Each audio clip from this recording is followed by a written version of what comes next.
Here are 25 forgotten homemade snacks from the 1970s that once ruled American kitchens, but have completely vanished from our tables. While today we reach for store-bought convenience, an entire generation of home cooks spent their evenings crafting elaborate appetizers that would seem almost alien to modern hosts. The 1970s marked a unique moment in American food culture.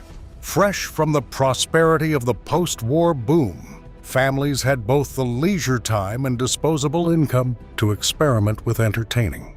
The slow cooker had just transformed home cooking. Television was reshaping how families ate, and cocktail parties defined suburban sophistication. But here's the thing. This was the last era before health consciousness fundamentally changed how we thought about food. Picture a typical 1970s dinner party.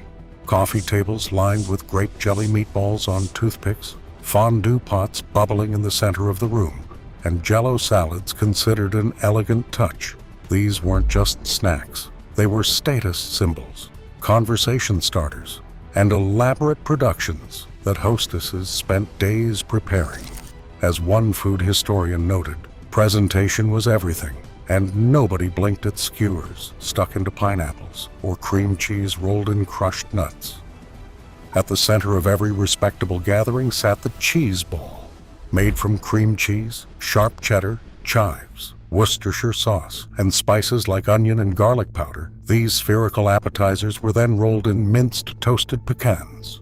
Though the recipe first appeared in cookbooks during the 1940s, cheese balls hit their absolute peak in the 70s. No party spread was complete without at least one, served with crackers and accompanied by knowing nods of approval.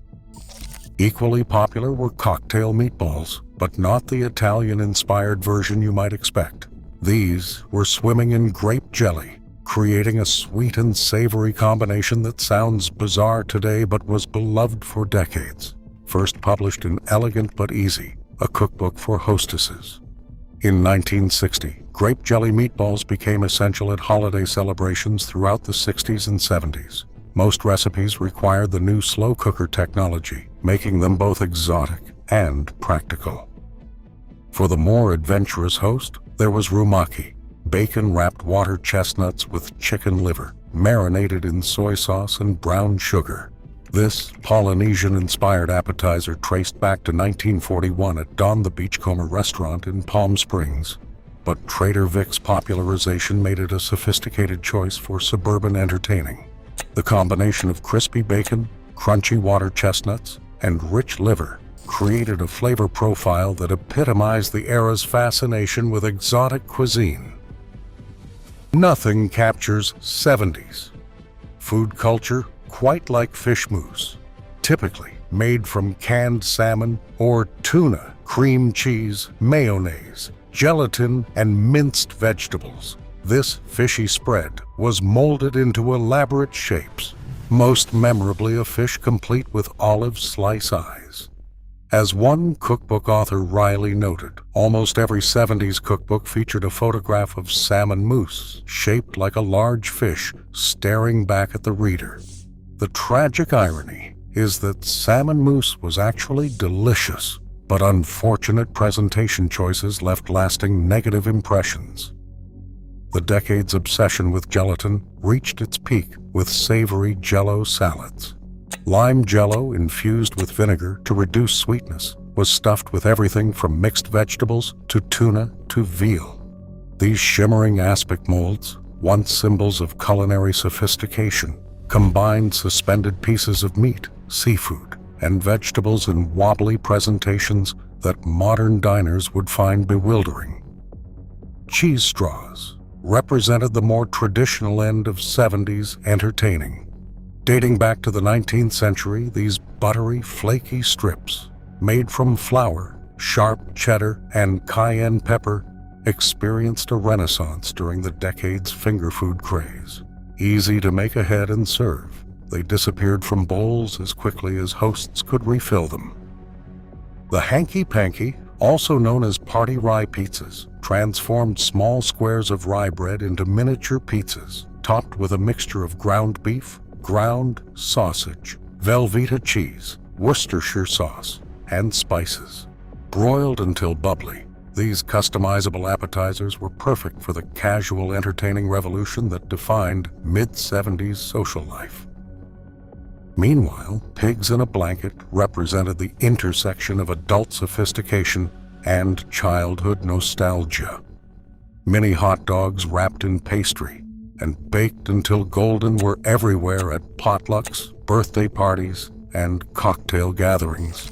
Though the concept existed for decades, a 1957 Betty Crocker cookbook recipe launched them into mainstream popularity.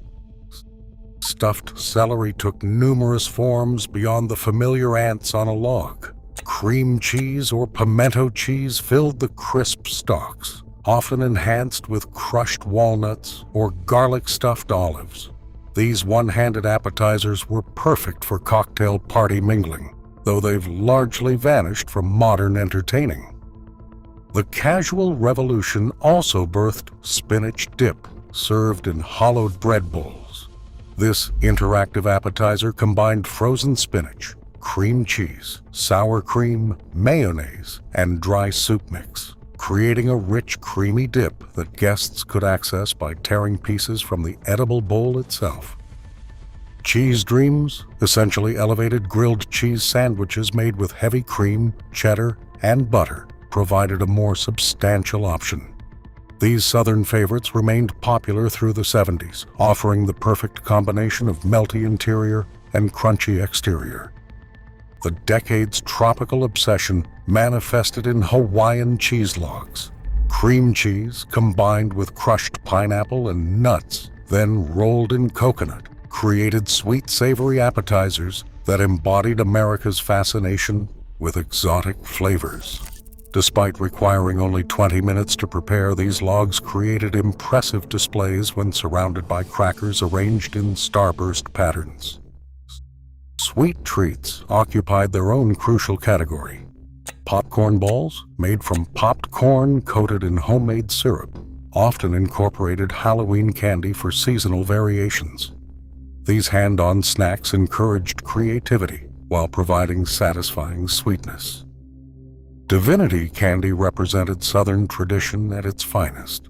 This meringue-based confection, somewhere between fudge, nougat, and marshmallow, created billowy white treats that literally melted in your mouth. Dating back to the early 1900s, Divinity remained a church potluck and holiday staple throughout the 70s. Homemade peanut brittle brought families together around stovetop candy making. The combination of sugar, corn syrup, butter, and roasted peanuts created perfect crunchy bites that became synonymous with holiday celebrations, particularly in Southern households where sweet tooths reigned supreme.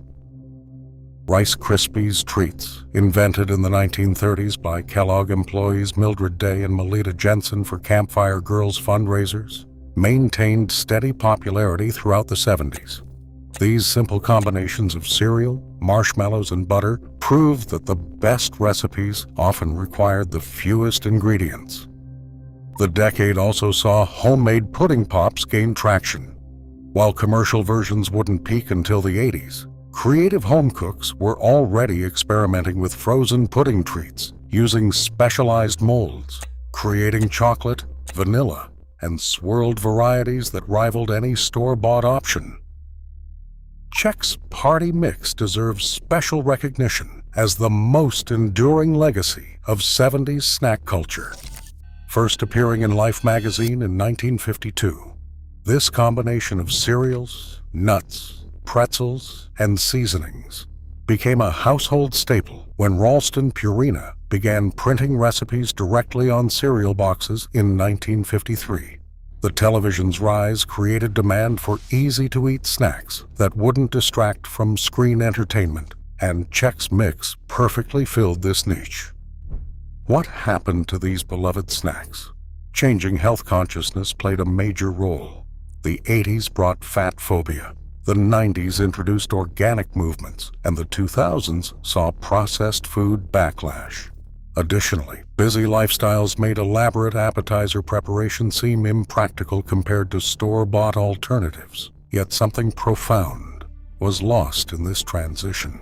These snacks represented more than mere food. They embodied community, creativity, and the simple pleasure of making something special with your own hands. Today's nostalgia revival suggests we're recognizing what disappeared when convenience replaced craft in our kitchens. These 25 forgotten treats remind us that food trends are cyclical, that sophistication takes many forms, and that every generation believes their culinary choices superior to those that came before.